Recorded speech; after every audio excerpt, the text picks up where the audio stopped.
to Beyond the Ring, a podcast that covers all things in the stock show industry from the informative to the insane, starring Ryan Rash.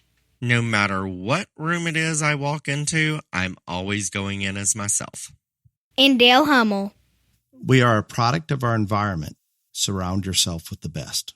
Now on with the show. Welcome to Beyond the Ring. This is Dale Hummel, along with co-star Ryan Rash. Hello, hello, hello. Well, listeners, we have a guest with us today, and we don't do this often, Ryan. It's been a while since we've had a guest. That's because I don't like guests. You like guests, but I like Hernan. So we're bringing him in. I mean, I will be the one that says I don't like guests. I'm that person. It just doesn't work for me. But I like Hernan, so we're bringing him in. It's fine. Well, Hernan plays a key role. And he also wants to be involved in current events, which is the only guest that wants to do that. So props for Hernan. Most of them are a little skeptical about that. Well, Hernan plays a key role with Hummel Livestock. He's actually our project leader on today's topic, the Argentine-based Angus cattle, or as Voodoo Ryan Angus. For the vampire Voodoo Angus. Voodoo, Voodoo. Those things that don't show up in pictures. Yep. Since we're going to bring Hernan in on current events, Hernan Baldassarre, I think we should probably introduce him properly, has his doctorate in veterinary medicine, graduated from the University of Buenos Aires, and a PhD in animal science from McGill University in Montreal, Canada.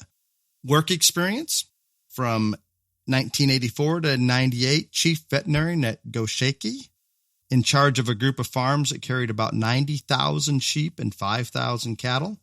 From 1998 until 2011, senior scientist, then vice president of farm operations at Nexia Biotechnologies, a Canadian company producing recombinant proteins in the milk of transgenic goats. And from 2011 to present, part-time professor and researcher at McGill University, part-time reproductive consultant, including some of the companies such as Transova, ABS Global, Sexing Technologies, eGenesis, and of course, his very favorite, Hummel Livestock. During these years, Does he really have the favorite as Hummel Livestock, or are you just putting words in Hernan's mouth? I'm reading the bio that I was given. Hernan, help me out here. He sent it to you, and you write the paycheck, though. No, that would be my wife, actually. Oh. I don't even know how much Hernan gets paid at this point. Ryan, they are my favorite clients by far. You have to like Holly instead of Dale, and I'm fine with that. But anyway, go ahead with your bio, Dale. Okay, to finish this, all of his work has been in the reproductive technology side, including semen, insemination, embryo transfer, in vitro, cloning mainly with small ruminants, initially sheep, then goats, followed by deer, calves, and buffalo. Also wildlife, pumas, jaguars, wildebeest, gemsbuck, and many more. So recently, and he's discussed this ever so briefly with pigs and marmosets as a model for human medical research. So he's very involved in a lot of different things, and we're very fortunate to have Hernan involved as a reproduction consultant for us on the goat side of things and our feline operation. And a native to Argentina, he was the logical person to be the project leader on our Angus cattle that we're bringing up from there and going to Canada with our embryos. And he is a part-time professor and currently living in Canada. So it really was that perfect storm that if somebody could get this accomplished, Hernan was there. And we'll talk about more of that when we get into the main topic. For the past, whatever, I will start. Dale has a new boyfriend. Oh. And his name is Mike Johnson, and he is the new Speaker of the House. And Dale loves him. And when Mike Johnson runs for president, Dale's going to be his vice president. And the reason Dale loves Mike Johnson is because he is the most religious, fanatic, conservative, homophobic person in the world. I cannot argue that if he throws one or two gays off the roof, if they deserve particularly me, he wants him to throw me off the roof. But yes. So would you say he's more homophobic than DeSantis? All of them. DeSantis just doesn't like drag queens because I think he was molested by one. This man, and again, to all the listeners in Louisiana that commented on my Facebook post, this is nothing against the state of Louisiana. I love Senator John Kennedy. I think he should be president. I would vote for him. before Remember Trump. when you went into paralysis? Wasn't that Louisiana? Yes, I almost died in Louisiana. But this hasn't, and I don't care about gay marriage, or I personally don't even believe in gay marriage because I don't want someone to take half my shit. I mean, I don't disagree at it as a right, but this man who has been, it's his third term in Congress. He's only been in politics very short time, one term in the Louisiana Congress before he got whatever. My biggest problem with him is not only is he a religious fanatic, but anyone that truly believes that conversion therapy will work on making somebody from being gay to not gay is either brainless or God's greatest idiot. And not only does he believe in conversion therapy, he advocates for it and went to court for it when he was a lawyer before he was in politics. Where do you get all of this information? Don't. I sent it all to you, so don't even act like I'm not. No, I'm telling not the arguing it. I just, these things. It started with our wonderful producer, Clifton. He is the one that found out that he was a fan of conversion. And again, I am not the gay rights activist. I don't care. But if you believe in conversion therapy, you are God's greatest moron. How did he not getting no votes with all of this? Because nobody knows him. It is literally, I sent you this in Textile. This is how this happened. It is like the rare occasion at the Denver National Western Steer Show when the steer that gets third on all three judges' cards wins the class. Nobody likes him. Nobody hates him. He wins. Got it. I mean, I couldn't have told you when I heard his name. I didn't have, because you didn't know who he was. Neither did I. Nothing. No, nobody did. This is literally his third term in Congress. He was in Louisiana State Congressman one term before that, and he was just a lawyer advocating for every right-wing cause you can imagine before that. Oh, it's just okay. You're mentioning he's in his third term. I want to go down that. That's 6 years, by the way. This is not like a senator. This is 6 years. I want to go down that path. Chase and Hernan. Hernan stays at our place anytime he's down consulting or. I feel sorry for Hernan. Anytime he's in the area, and Chase and he have discussions, and a lot of it is about politics. Hernan, can you enlighten us on the solution that you and Chase have come up with?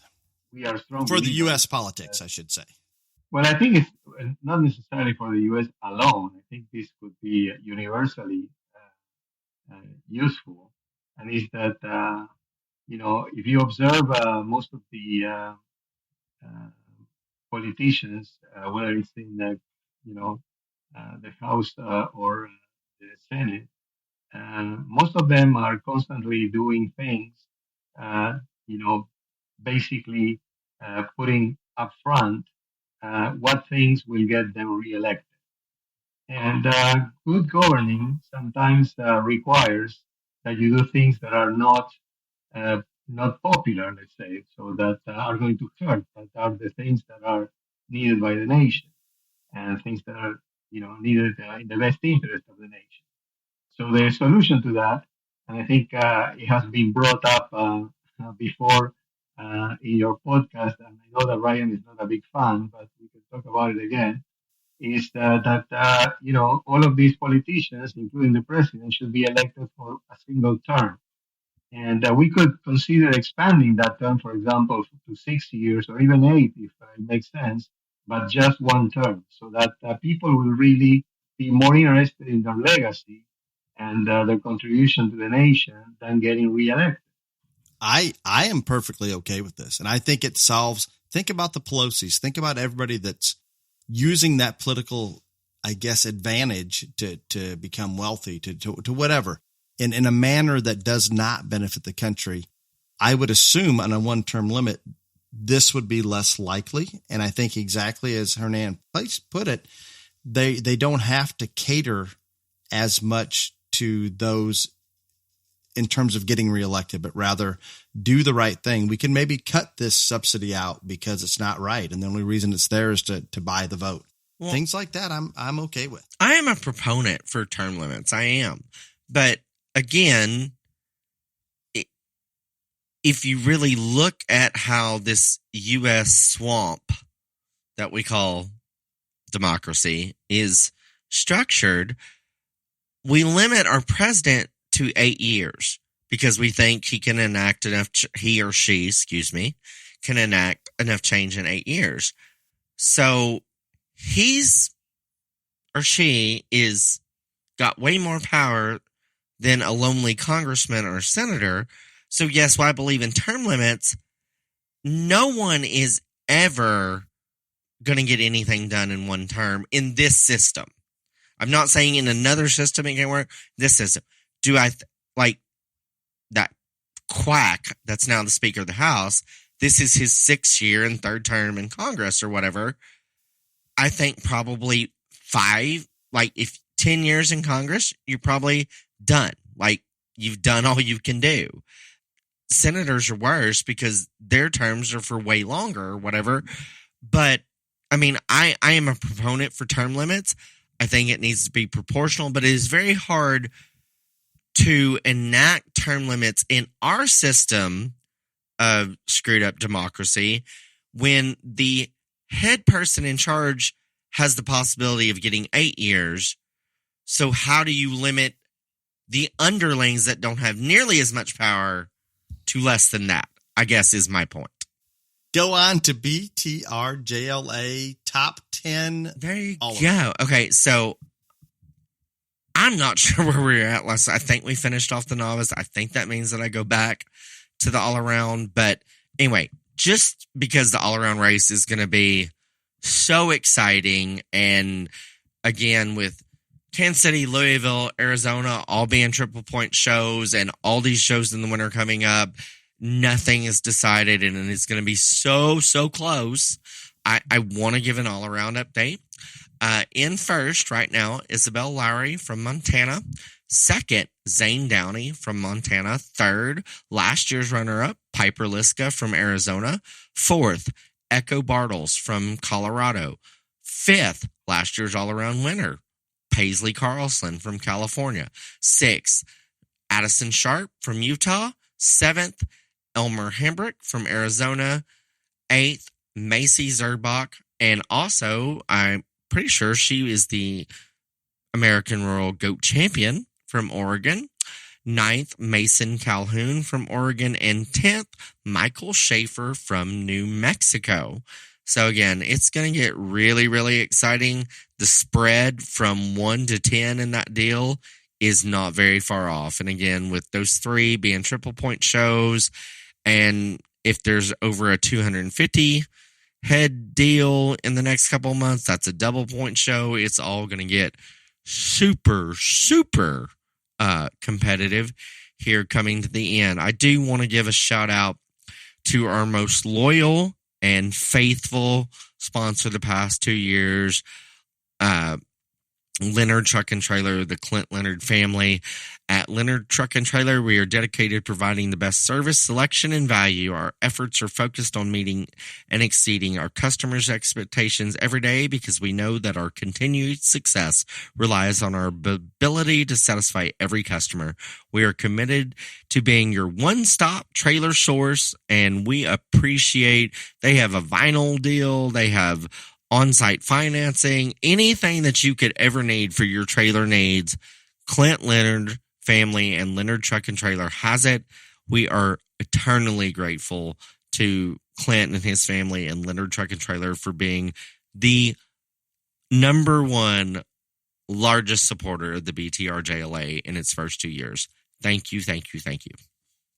I have 2 podcast sponsors this week. The first one, Sadler Ranches, Perkins, Oklahoma, 1 o'clock, November 18th. This is a gentleman that I've actually worked with personally.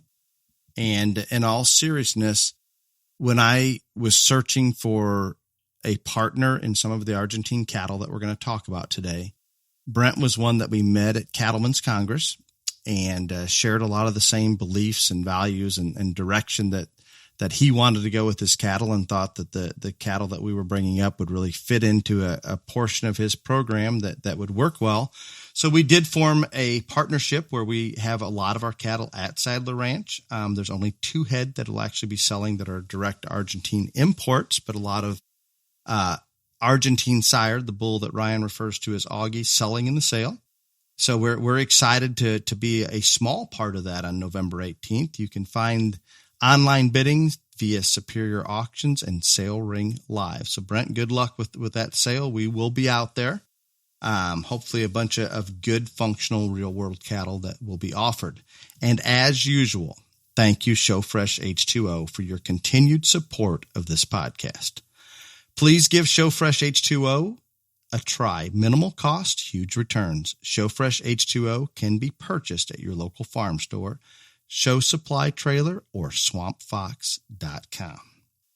And with that, and it ties into some of the things that we're doing at Sadler Ranch, the final part of Hummel Livestock, part 3, is actually our Angus Cattle Division. And the reason that we have Hernan on today, without Hernan, I do not believe that this could have taken place in any manner. The obstacles that have been put in place to bring genetics from Argentina to the U.S. are pretty extensive, and I will explain some of it, but I think Hernan can probably put it into words better since he's the one doing the paperwork and doing all the legwork to get those things done.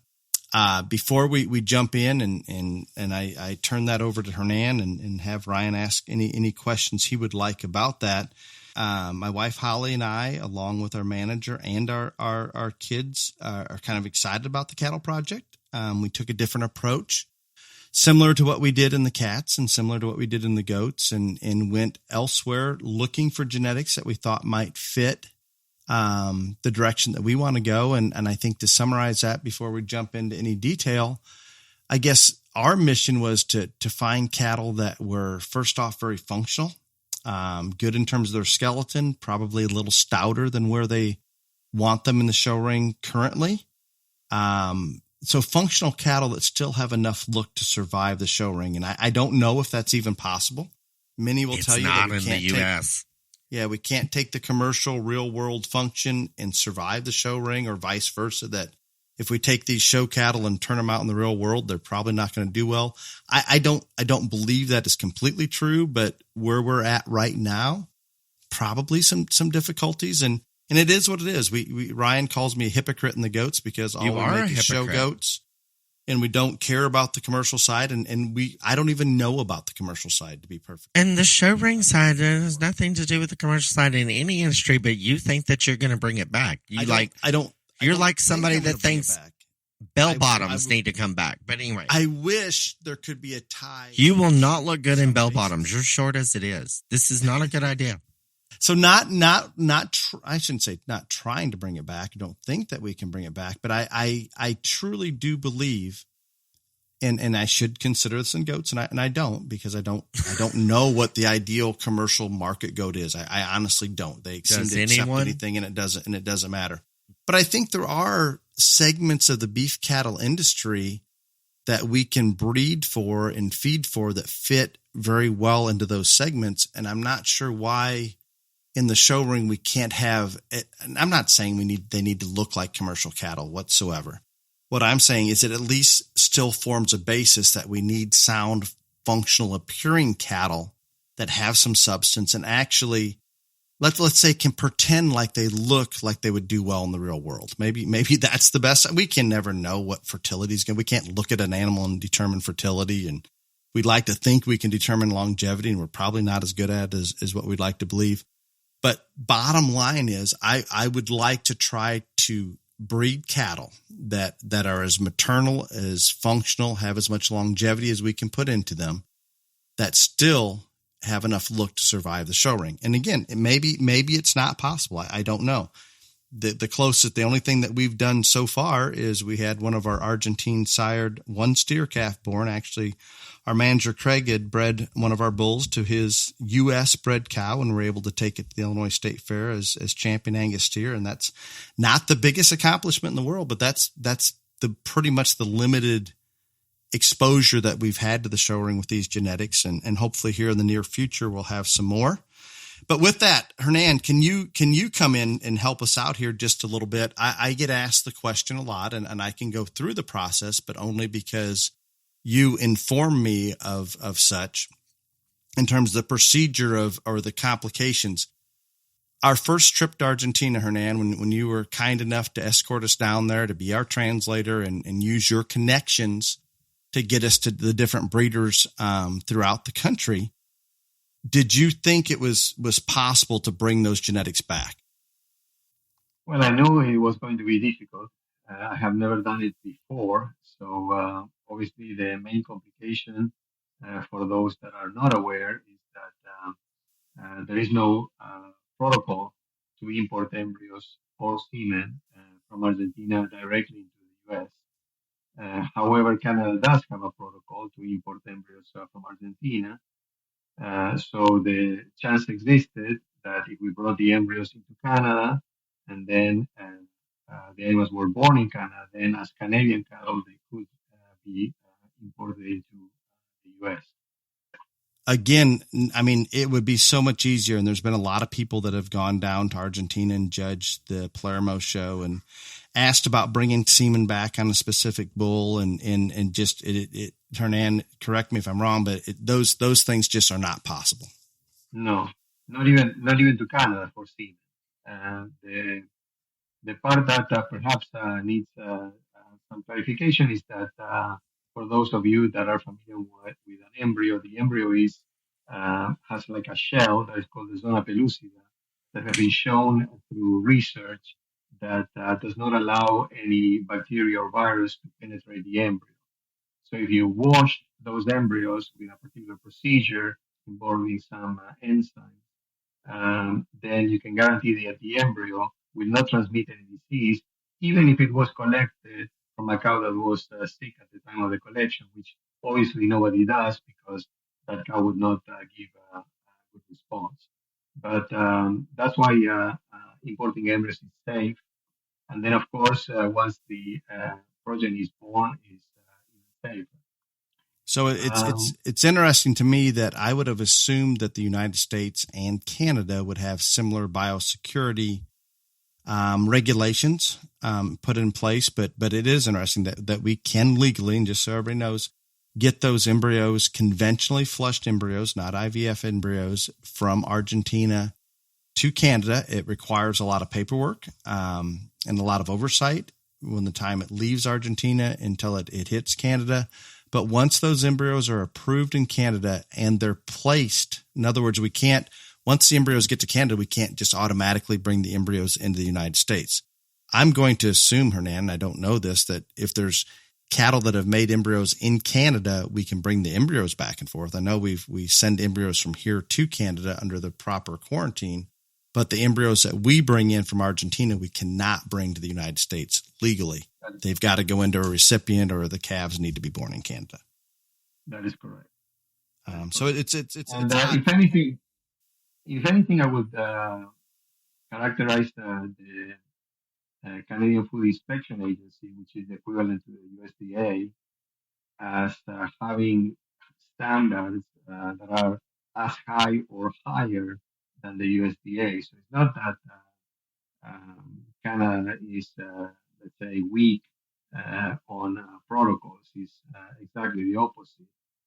So, if you ask me, I don't think the reason why the U.S. is not allowing the importation of genetics from Argentina in the form of embryos probably has to do with lobbying that is exercised on the USDA rather than a true animal health ration. Nope, that makes perfect sense. And I want to throw back to the first trip, Hernan, that we took down there and the experience that we had at La Rabeta specifically. I went down there with my wife, Holly, our manager, Craig, and Hernan as kind of our project leader, translator, the person with the connections to get us into those different ranches.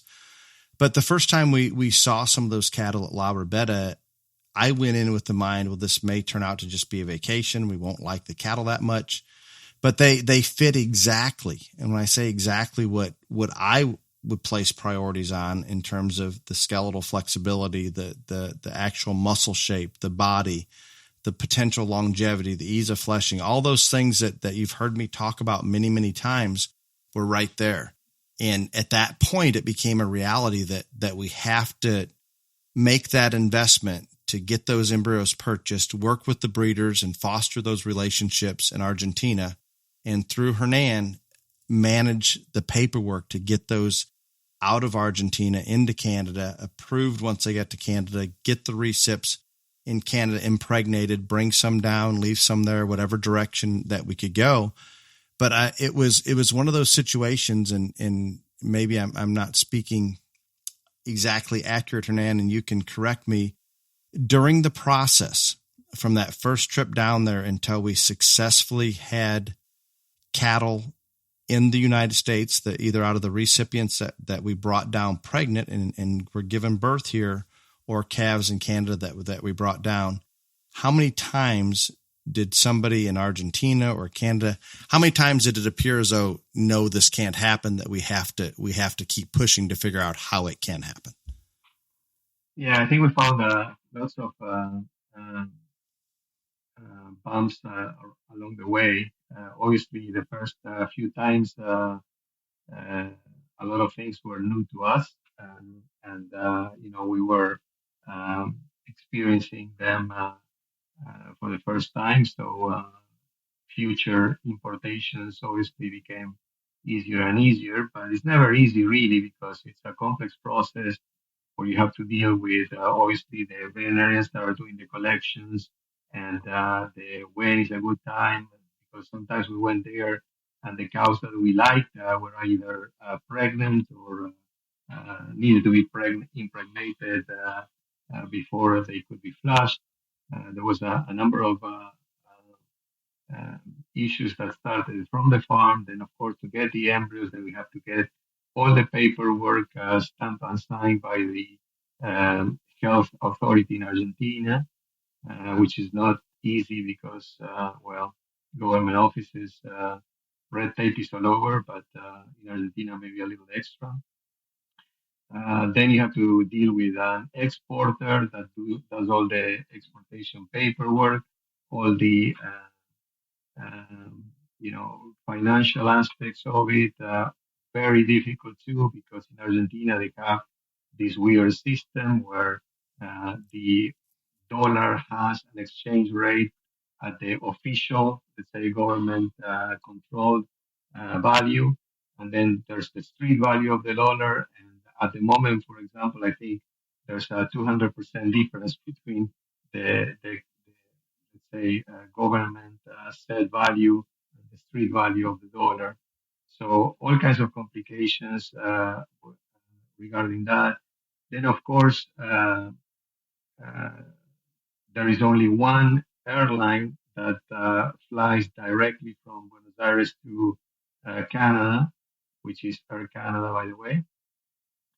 And they are a complicated bunch, not very good at customer service, not very good at managing cargo that has special needs.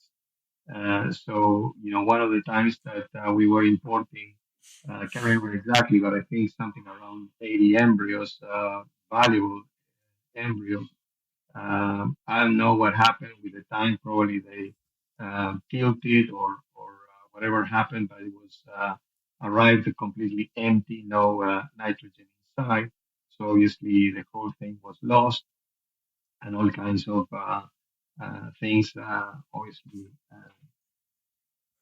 need to be launched from that situation. Then, of course, once they arrive here, you have to have a partner,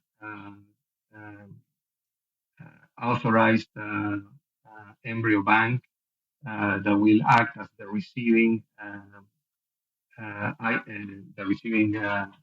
importer, let's say, and because they have to be registered with the Canadian Health Authority. Then once the tank is at their place, the inspector comes and inspects straw by straw. It coincides with matches the import permit, and only then the tank is released and we can do with it or whatever we want.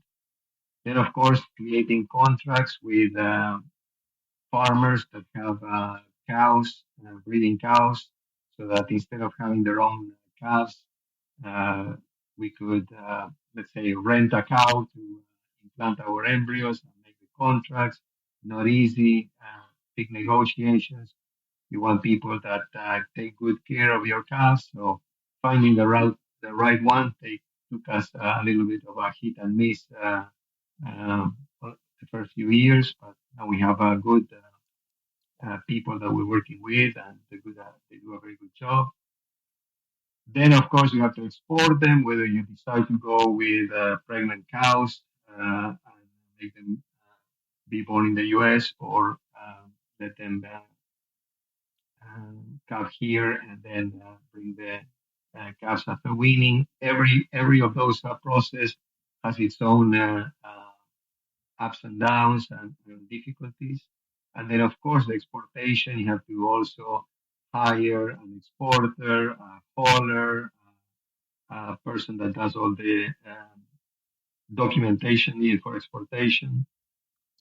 So yeah, it's all in all, it's a rather complex process. You have to have, partnerships with many people for each of those steps along the way.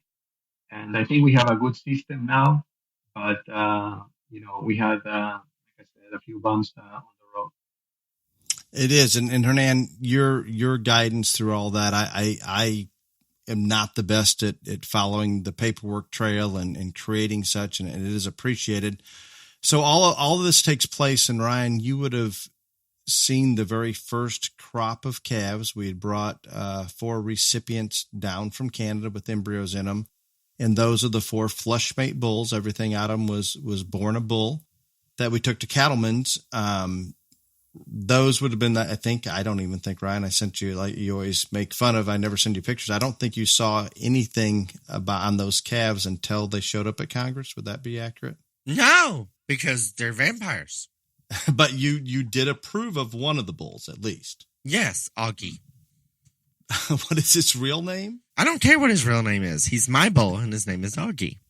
Argentine would be that bull. I think you changed all their names like 15 times. Not that one. Those that purchased the bulls, 2 of the other bulls did change their names, and I and again, dumb. His name is Augie. He's my bull. He's not your bull. He's not her name. He's my bull. Mine. But we are excited about that flush set, and the only thing that I will say in Dale's defense is, after I beat him to a pulp, he did not sell Augie for the most part. No, we did have many offers to sell him after, and I said sale. no. He was not the one that was chosen as half interest. We were very fortunate that Coleman Angus bought half interest in the bull they now call Hummel South America, who's been very successful for them. They did breed a lot and those calves have done very well for them. I think, and we've had a lot of tours through today, so I'm used to kind of explaining the process. But one thing that was asked a lot today by the students and some of the ag teachers, just where do these cattle fit into the American cattle industry? And I explained to them, I think they're cattle that EPD wise, they're not going to convert the EPDs from Argentina to the U.S. So it's almost starting over. And I think they'll prove themselves to be fine on EPDs. I don't know if they'll be the highest ever, but I don't think they'll be the lowest. But I think actual numbers and growth and performance, I think, are going to be in their advantage. But I think the first place that they were accepted were people like Larry Coleman, the Brent Sadlers, that network of people that are trying to raise really high end registered cattle that can go out into other seed stock operations in the commercial world and function and do extremely, extremely well. So I think the acceptance was there first. I don't know, and Ryan can shed more light on it than me.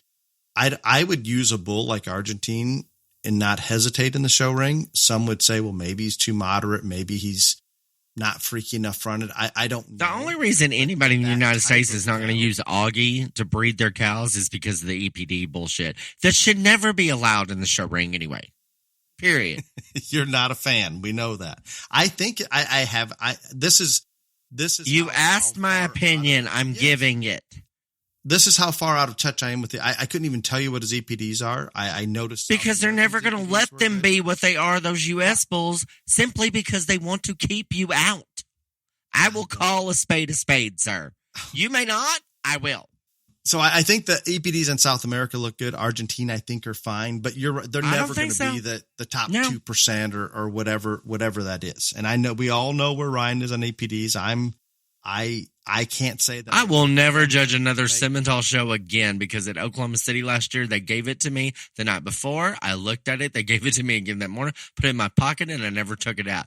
But I have always said I am never going to look at that because EPDs are for you and Hernan and every other breeder in America to look at them and decide what you want to take into consideration and use and breed accordingly with on the bull or the cow side.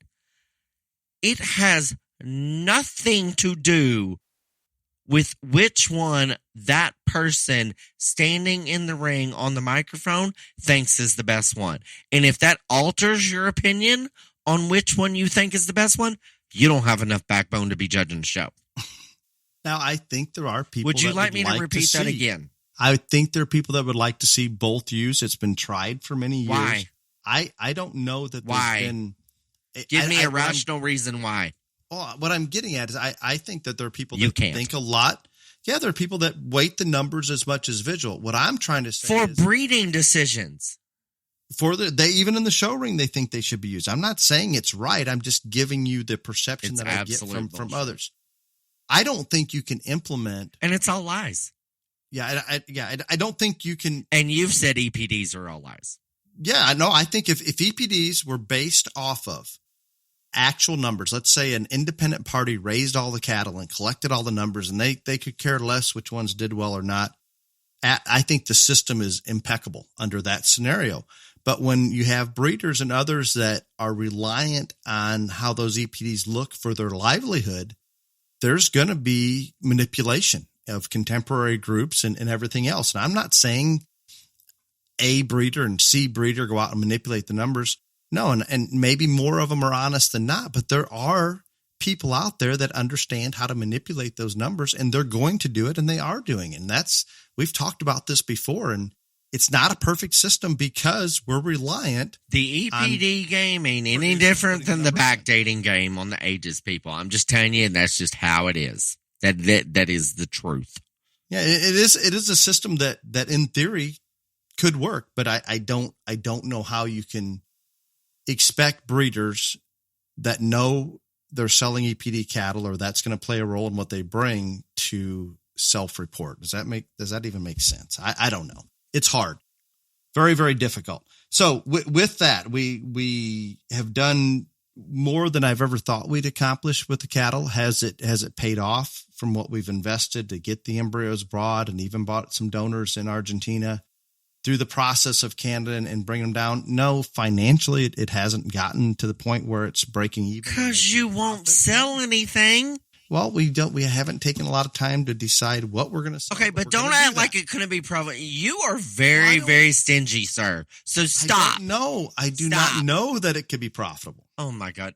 I'm trying to give you a compliment and you can't even take one. Okay. We're selling semen. We're doing those kind of things. Oh, Jesus Christ. Okay, one of the reasons that we've been able to You notice he moves right on from that, people, because I'm right and he's wrong. One of the reasons we've been able to access the genetics that we want in Argentina is because of the relationships that have been formed down there with a couple specific breeders and the main breeder we've worked with.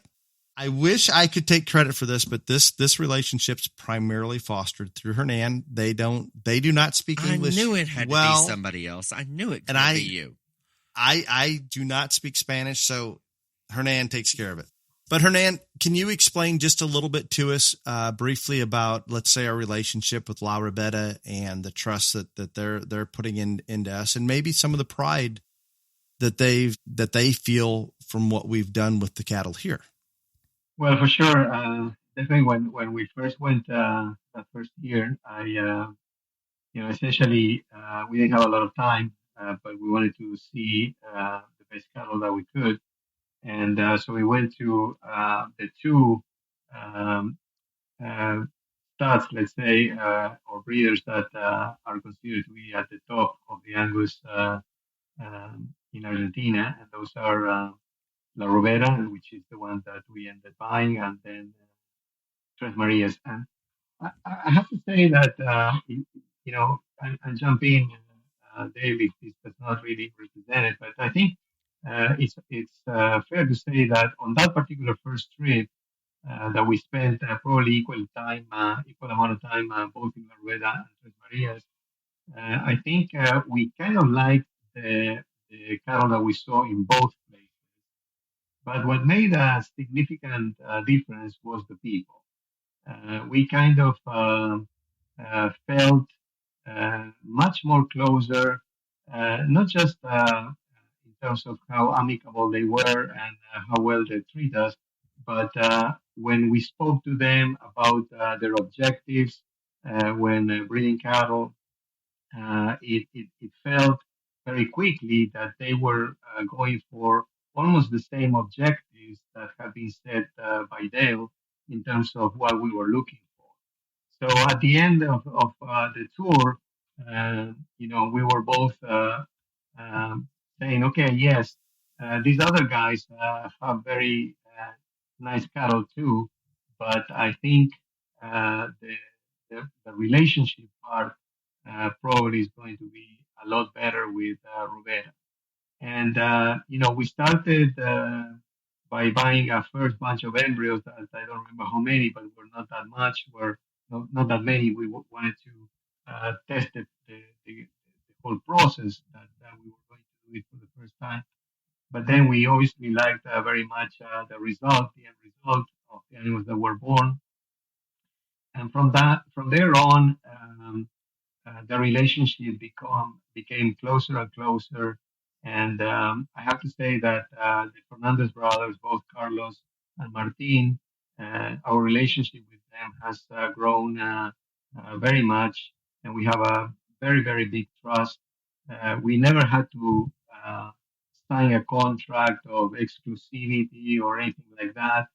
It was all based on the real will to work together. And of course, for them, it was tremendous impact when that bull sold for the record price at the Cattlemen's Congress, and then of course more recently when the sale went on. So I think that they are also very, very proud of what we have accomplished with their genetics in the U.S. So I think it's a relationship that has grown to a point, like I said, that we like the cattle that they breed. We are very open about what we want to buy, what they, and more often than not, they give us advice, and good advice in terms of what bull to use and stuff like that, especially with bulls that are new or bulls that are we have not been able to look at them because they are from someone else. I think we have like the perfect relationship with them, and like I said, not only they have amazing cattle, but they are the nicest people, and we have built a very, very trusting relationship with them. No, that's exactly where we're at, and we're running a little bit long. So I want to bring in one final thing, and again, it's partially because of the tours that we've given to the FFA chapters and their parents and some of the ag teachers that have come through today. They asked me about how do we know when I'm in Argentina looking at these cattle, what genetic lines are from and so forth, or how did I familiarize myself with the different lines of Argentina cattle? And the answer to that is fairly simple, that I wasn't familiar with a lot of the bulls or a lot of the genetic lines down there that different breeders or producers were utilizing. But if you go back one generation, 2, 3, 4, maybe 5 or 6 generations back, guess what you're going to find? You're going to find U.S. genetics in there. A lot of genetics have gone from the United States to Argentina. I would say the majority of their genetics have come from the U.S. The rest have come from Scotland. So basically, Argentines combine the Scottish and the U.S. genetics into one genetic pool there. So there are familiarities not that many generations back in some of the cattle that we've brought up here. What's interesting to me is you can take that same animal here in the U.S., export semen to Argentina. You look at their calves here, and they're going to be fit a certain mold.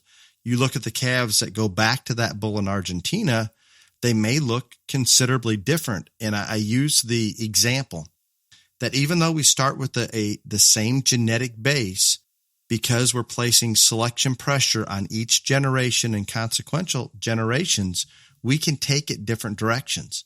And in my opinion, visiting with the breeders there, their main focus is producing real world cattle that they can sell 500 bulls and 200 replacement heifers to the commercial world, and those buyers will come back year after year. Secondly, they like to go to the show ring. It's not near as big of a deal in terms of numbers of shows or anything in Argentina as it is here. However, the shows appear to be as or more prestigious because they're so standing room only. When they select that champion female or champion bull at Palermo, I mean, you better get there a couple hours earlier. You're not going to see it. And this is a big stadium. We're 1,000+ people there without question, wanting to see these champions. And it's a big deal, and it should be. But you have all of the industry there, the commercial people, the show people, everybody is there to watch. Where in the U.S., some of our larger shows, there's a minimal number in the stands for those breeding cattle shows.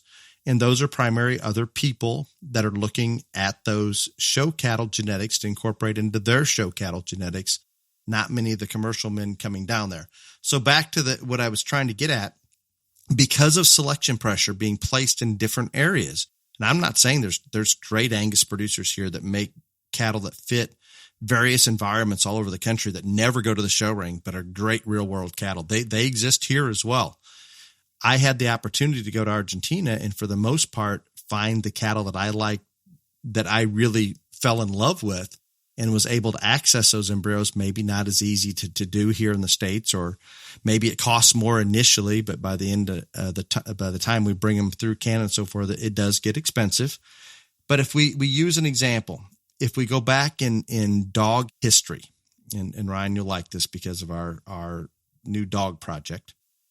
That's not a dog, it's a dingo. Assumably, everything started as a wolf. You're going to have to be honest with people at some point. It's not a dog, it's a dingo. He is a high percentage dingo, no, yes. It's a dingo.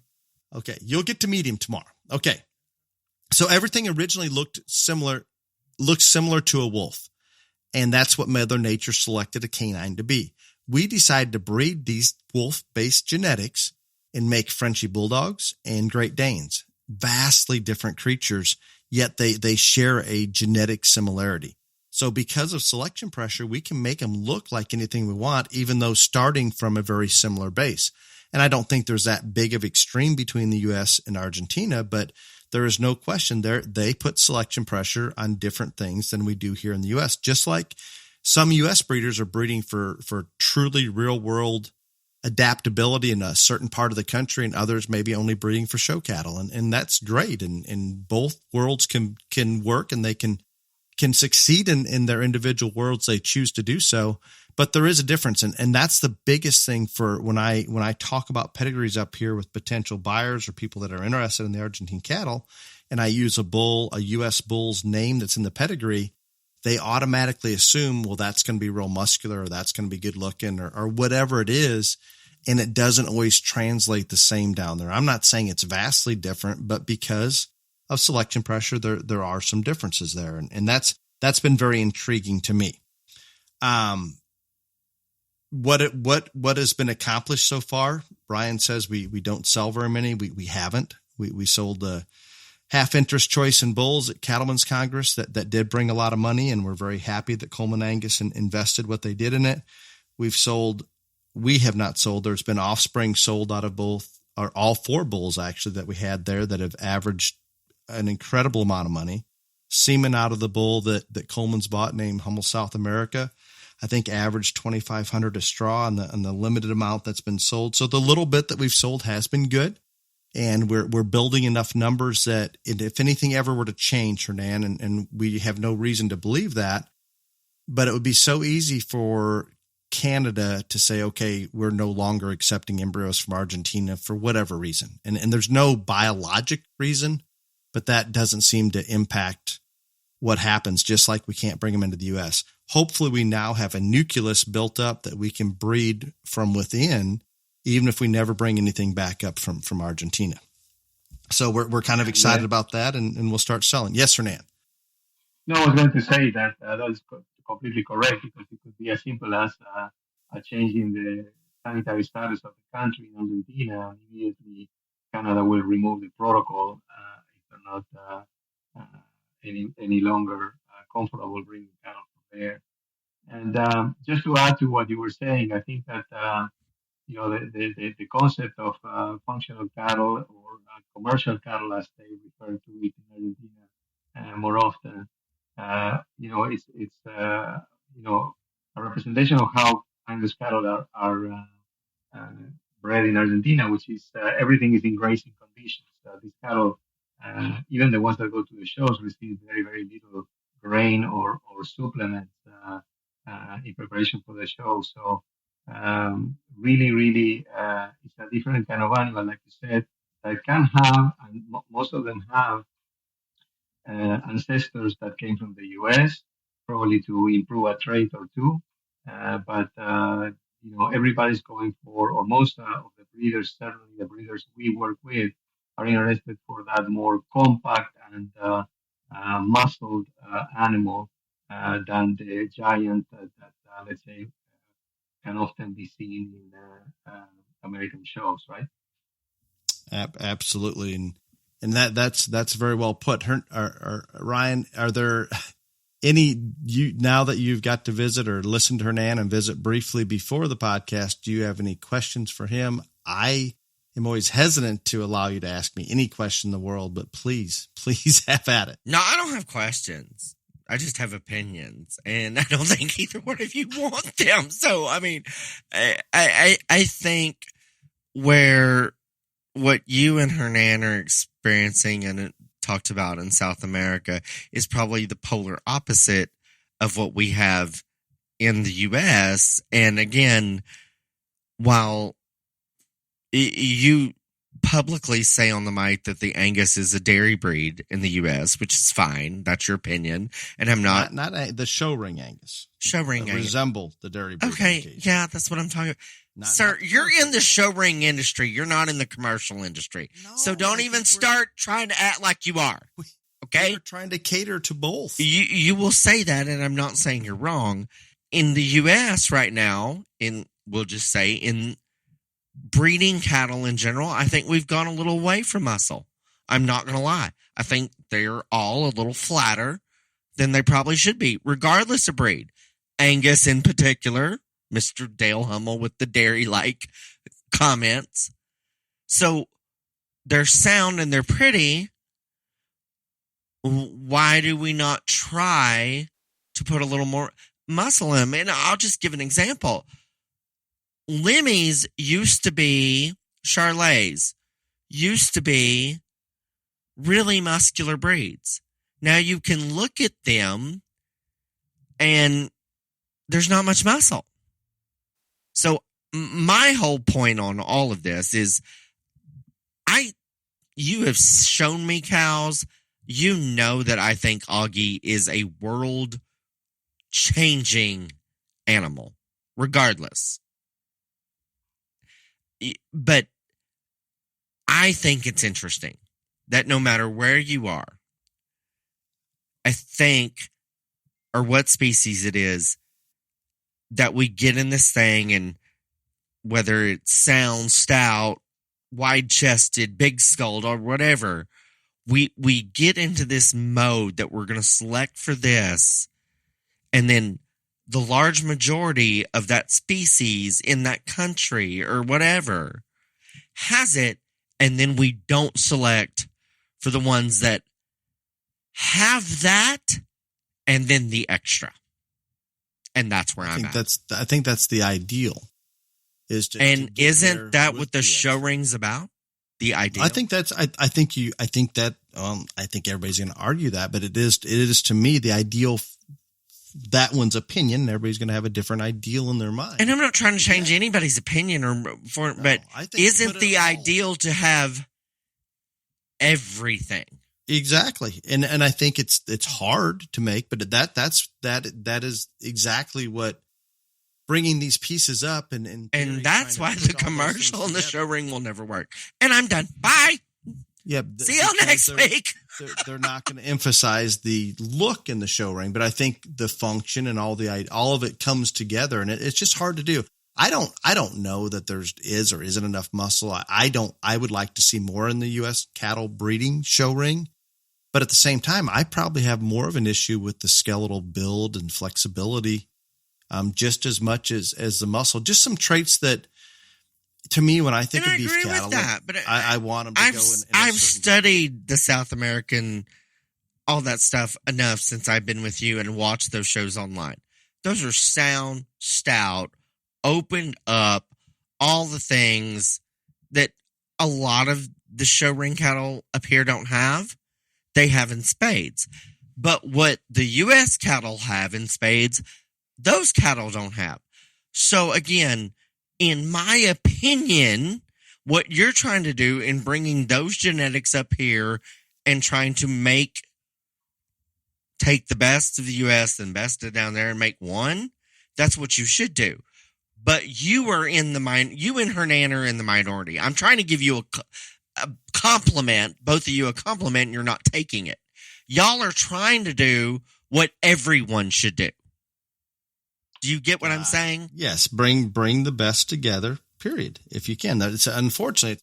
And I'm not saying everything in South America is common, but the large majority of them don't look like U.S. show cattle. No, they're not razor freak. Right. Exactly. I'm not saying they're all ugly or whatever, but I'm just saying if you just study. But what I am saying to you two gentlemen is what I think y'all are trying to do is what every breeder, regardless of country, should try to do.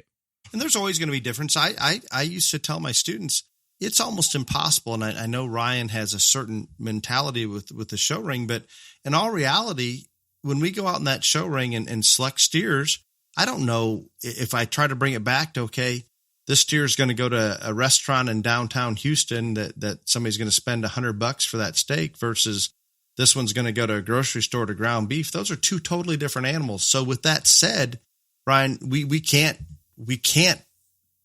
completely relate the commercial world to it unless they said, okay, here's your scenario. What steers best fit this scenario? And that's going a whole nother direction. The same thing with breeding cattle.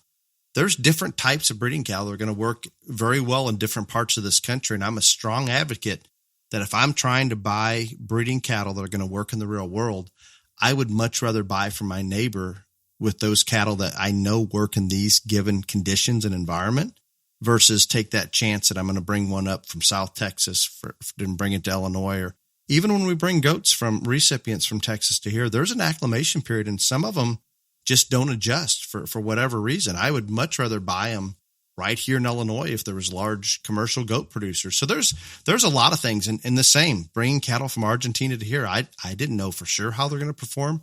Similar climate, similar conditions, other than they're not feeding a lot of grain. And fortunately, so far it's working, but all of that's yet to be proven. With that said, Hernan, any final comments from you? Well, I was going to say to Ryan's point, remember that occasionally we were shown animals that we liked a lot, and we decided not to bring embryos from those animals because either they were a little too framey or had a little too much American in the pedigree. So the thought was, this is what we want to end with once we have the genetics brought into the U.S., and we will have no other chance than use American bulls because we won't have access to Argentinian bulls.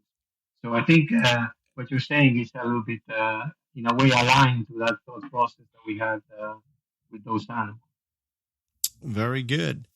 Thank you very much. And Hernan, you can stick around for some question and answer. But Ryan, did you want to talk about the sponsor first?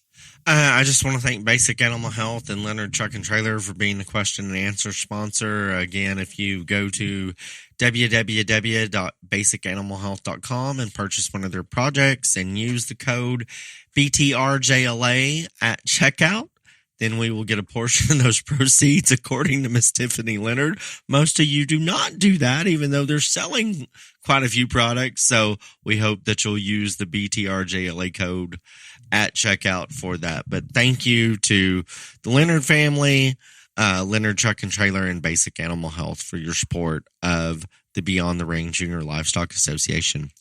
And Dale, if the question and answer is bad here, I might plead the fifth, because I'm very scared of the question and answer after the week I've endured. So I'm just warning you. I've never pleaded the fifth before, but I might. Fortunately for you, knowing I was going to be short on time, I actually pulled these up last week. Oh, thank the Lord. Do you feel better? So with that, why don't you? No, I'm not expanding. I'm not expanding. You want to explain about the show you were at? No, I'm not doing anything until. Would you like me to? No. Let's just wait and see how the rest of it plays out. But no, it doesn't matter. Get to the ones you pulled. Voodoo, vampire comes from this one. You better be dressed as Count Dracula tomorrow when I show up at your house. By the way, I have the answer to this one with my date book right in front of me right now. Good. I love the podcast. This is from Dan. I didn't get Dan's last name. Dan. I love the podcast, and my daughter would love to meet you guys. Will you be at Nile, and what days? I will be at Nile from Friday to Thursday. Which would be the 10th through the 17th, I think. Yep, that sounds pretty close. That now, I am going to state emphatically before when this gets out, I will not be just sitting at a booth the whole damn time, that whole week, whatever.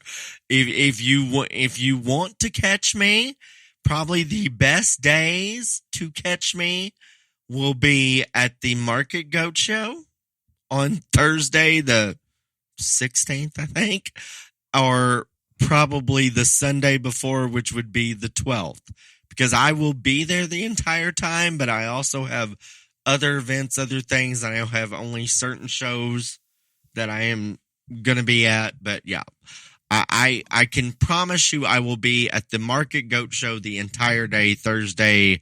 I think that's the 16th. And I will be there the entire day, Sunday, the 12th. But other than that, I can't help you. I don't know if Sunday's the 12th. I am going to be helping with the Quiz Bowl team from the state of Illinois. Some of the same people, my son included, are competing down there that were on the Skillathon team last year. So we go down. They didn't win enough last year. They have to go beat some other people's ass this time. In a different contest. They're going in, in Quiz Bowl. Yeah, and different. I'm fully supporting it. I like it. I'm good. So I go down Friday. I believe our goats come down. We're supplying classes for a couple of the kinds. I'm not on the judging contest committees anymore, so I don't have to worry about that. So we will be there with classes on Monday, Tuesday, goat show, Wednesday, Thursday, or Thursday, Friday. I think Wednesday's the doe show, Thursday's the market goat show. So Ryan, I think I'm there pretty much the same time you are, maybe a third day earlier. But no, Dan, hopefully that helps you out a little bit. Love to meet your daughter. I'm going to be the easiest to find. Yeah, the goat show day. Dale sticks out way much more than I do. He's easily more recognizable than Black I am. and white. Yeah, Black and white. Clearly, find Dale, and then maybe you can find me. I'll be blending in. Shelley brings us the next question. Thank you for all you do. My question is, we have done that well. That clearly was directed to you, Dale, not me. But I mean, it's fine. Yeah, you're all you do. You're right. Mm-hmm. I get that one. Yeah. My question is, we have done well at our county showing steers, but cannot make the jump to be competitive at state fair. We spend decent money and seek out all the information we can, but we could use more help on feeding and fitting. Where do I get this? Not to be too blunt about it, I would change who I'm buying from. If your goal, you've won county, you've accomplished that, whatever, and the person that you're buying from or the breeder or whatever can't get you to the next level, then you need to change. Breeder, broker, whatever it may be. Again, not to put too fine of a point on it. And maybe they are offering assistance, but that... I'm not saying that person is, whoever you were with is doing a bad job, but you clearly stated in this question, you've conquered your county, but you can't advance to the next jump. Well, the way to change that is to change who you're buying, getting help from, assisting from, etc. That's the only way to grow. Hopefully that helps you out, Shelly and Kelly today. This question is, you forgot about Dan. And Dan, this question is for Ryan. Oh shit. And it's clear it's for Ryan. I'm not. Are you still involved with pageants? I have not heard much about them this year. I am involved with pageants. The problem is, and like I've told several people, I only take on girls normally that have got a state crown, because I am so busy with other things that once you get your state crown and go to national pageant, then you do that. And then the Miss USA system and the Miss America system has been in such uproar in the past year. It's been crazy. I have personally begged Dale's daughter, Katie, to run for Miss Illinois Teen USA. And I thought I had that under control and we were going to do that next year, but they've all been radio silent on it right now. So I'm not sure. So when I get there tomorrow, I'm going to get a final answer out of Katie and Holly on if we are going to do that or not. Because so we don't have to go win a county. We don't have to do. No, we go straight to the state. Just like you just drive into the state fair, unload, and we take home the crown. And then if you win, what does that? Where do you? We go to Miss Teen USA, and you get all these things. I have explained this to you. You are not the holdup. You explained to me the amount of money just to buy a dress. Yeah. Okay. How much? It doesn't matter. You sell goats. Yes. No, it matters. How much? You sell goats. Yep. And you sell cats, and you sell voodoo, vampire Angus. Hernan's going to give you a discount on the next whatever. It'll be fine. I just don't understand why y'all will not let me make this child Miss Teen Illinois USA. It's very easy. Clearly, this is not going to be up to me anyway. So you're probably talking to the wrong. No, and I think you and Katie are not the problem. I think it's Holly that's the problem. Is the problem. Why? I don't know. You need to discuss that. I have. And then every time I tell her, okay, so this is what we're going to do. I don't think Dale will like that. I said, Dale said he's fine with it. No. I don't like spending a lot of money. I do not. I give up. I give up. Okay. You know what I'm going to do next? If y'all don't let Katie do it, I'm going to put Chase in a wig and make him a drag queen. He's going to be the next Miss Illinois Teen USA. So Chase came home tonight just so he could help with tours tomorrow. So you can visit with Chase. I get to see Chase. You do. He didn't even text me, that bastard. No, he did not. He texts me all the time, but he doesn't even text me I'm going to get to see him tomorrow. Well, I'm sure I told him that I don't. It's just hard to say. He's wound up in the college life of things and maybe isn't paying attention to what's going on. He has been texting me more since college than whatever, and he didn't text me that he's going to be, I'm done with Chase. He does not get to be Miss Illinois Teen USA now. Sorry. That is good. Sorry. Okay, Clifton, we've ran a little long. Hopefully you're able to get this down. Hernan, thank you for joining us. I know you're an hour, or you and Ryan are a little ahead of us on Eastern time. Hernan, I thank you for dealing with Dale's bullshit. So not just tonight, just every day. So in general, good job. Thank you for inviting me, guys. I have a lot of fun listening to you usually. So it was a lot of fun to be part of it. Thank you, guys. Until next week, be safe. Y'all come back now, you hear?